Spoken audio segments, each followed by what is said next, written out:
Qui sème le vent récolte la tempête. Souvenez-vous, il y a 2 semaines, il a dit ceci.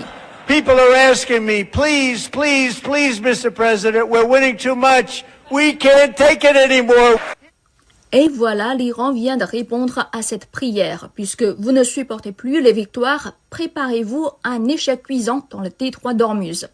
Et pour être précis, voici ce que Téhéran a posé sur la table le 12 mars pour un cessez-le-feu. 3 points. 1. La reconnaissance des droits légitimes de l'Iran. 2. L'indemnisation par les États-Unis et Israël des pertes iraniennes. 3. Un garantie international pour que ces 2 pays n'attaquent plus jamais l'Iran. 3 conditions tout à fait raisonnables. La règle est simple. Tu attaques, tu casses et tu paies.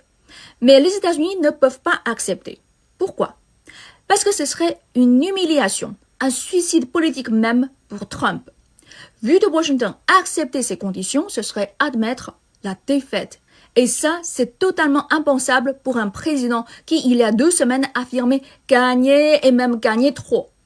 Et puisque vous en avez assez de gagner, alors voici venu le temps de la défaite. C'est une belle leçon perse, n'est-ce pas? Incroyable mais vrai, je ne pouvais pas imaginer ça tant que je n'avais pas encore vu la vidéo. Je t'invite à suivre, mais c'est pas possible quoi. Tiens. Ce sont les 72 heures qui ont changé le monde et bouleversé le Proche-Orient. L'élimination de l'ayatollah Khamenei est un tournant historique. Il était au pouvoir depuis 36 ans.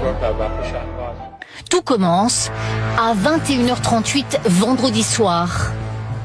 Donald Trump fait passer cet ordre au commandement militaire au Moyen-Orient. Opération Fureur épique validée. Pas d'abandon de mission. Bonne chance. Samedi, 7h15. Le jour est déjà levé sur Téhéran. Des dizaines de missiles s'abattent sur la capitale iranienne. Ses habitants sont sous les bombes et pourtant, ils dansent. Et sous ce tunnel, ils jubilent. Klaxonnez, klaxonnez, liberté, liberté. Sur ce toit, une jeune femme filme et exprime son allégresse. Waouh! Ils ont frappé le bureau du guide suprême. 30 bombes de 50 kilos chacune sur la résidence de Khamenei en plein centre de Téhéran. Images satellites avant, après.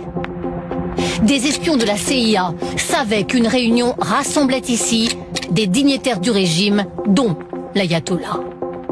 8h30 heure de Paris, mais à Washington c'est la pleine nuit.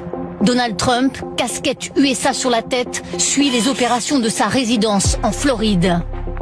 Puis il demande aux Iraniens de renverser le pouvoir après les opérations militaires. Restez à l'abri, ne quittez pas votre domicile. Il est très dangereux de sortir dehors, des bombes vont tomber partout. Lorsque nous aurons terminé, prenez le contrôle de votre gouvernement. 9h10. Première riposte iranienne sur Israël.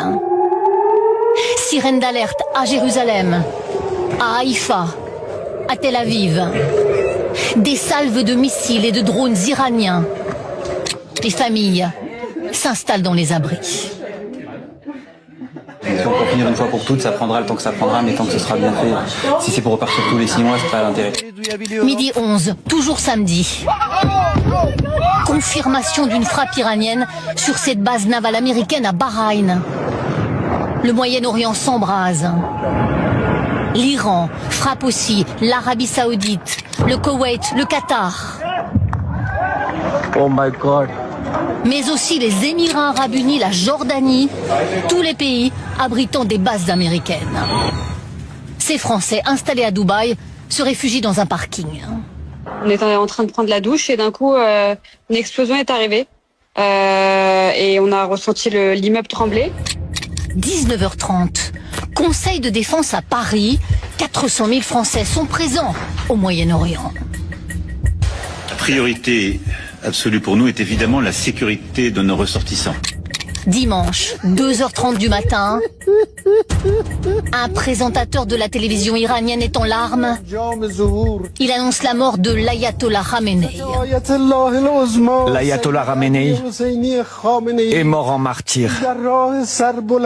Lui qui a consacré sa vie à protéger la République islamique d'Iran. Eux ne pleurent pas. Bien au contraire.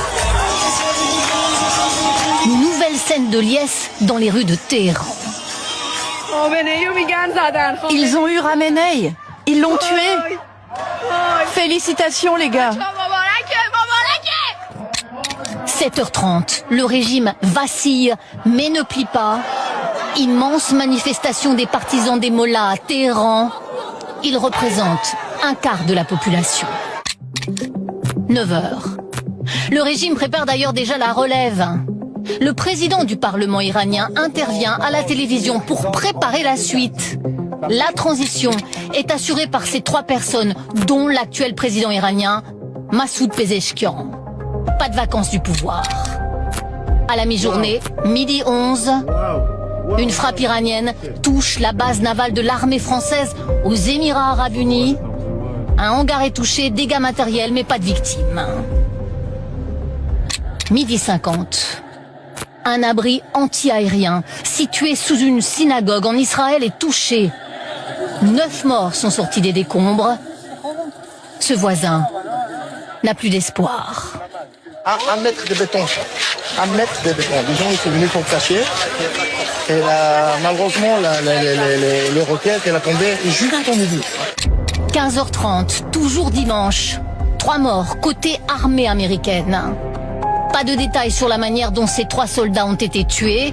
Le décès d'un 4e GI est annoncé aujourd'hui. Donald Trump vient de faire basculer le monde dans une nouvelle guerre.